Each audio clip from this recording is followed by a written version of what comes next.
Marche. Marche. Mwen ki se mari pou mwen non. Marche a dik nou la. Marche. Ki ven an kon yon ap fè mbase mizè men. Pou ki sa mwen? Mba man bou isa mwen nan mwen. Wan pou ki sa mwen ta fya mabres. Marche. Mwen kon mwen ta fya te bom tikot nan. Non, yon a mwen pou marche. Marche. A yon son pou fwe kan vesi. Marche. Marche. Marche. Marche. Si mwen yon mwen yon fa ou che mwen avwe konde yon de tout fè mwen la. Marche. Mwen badat man men. Marche. Badat man men. Mwen fè man men. Marche. Marche. Wan fè mal ou dabre si fè yon diya. Marche. Depi mate mwen nan meten kope la, gen pou ay kay menaj la le mi.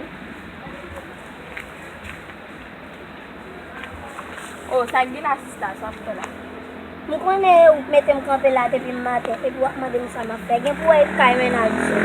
Oh, kon pa sot kay menajman, bon gen menajman di bagi. An diye sa, ou pa chanje ti eleman te renkontre nan l'ekol la, mwen tande gro konde liye. Konde? Ki sa? E ba konde m konde yan. An plus tou, mwen tande elik kon ap mene zombi pou papo.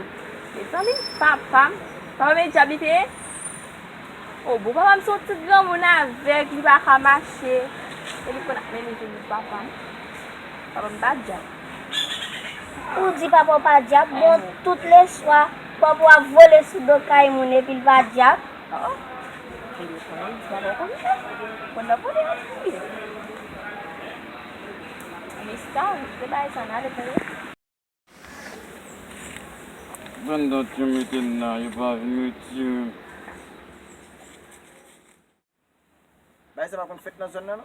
Bay sa va kon fèt nan zon nan. Bay sa va kon fèt, fon fè moun na pi ma di fè a kame. Si den konde adam tab bat.